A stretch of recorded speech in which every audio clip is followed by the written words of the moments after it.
Because primroses are used mainly for winter and bedding displays, they can suffer from waterlogging.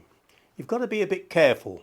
They don't like to be too wet, but also they don't want to dry out. And the signs to look for is that if you actually can look at the plants and look at the roots, if they start to turn brown, they're too wet. If the compost is really pale, it means that they're too dry.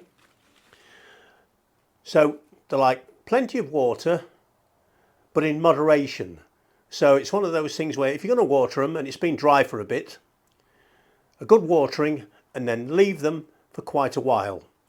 As long as the soil or compost is fairly fertile and it holds moisture, they should be quite happy. It's only when you get those drying winds that will actually suck the moisture out of the leaves where you need to go and check to see if they need any more water.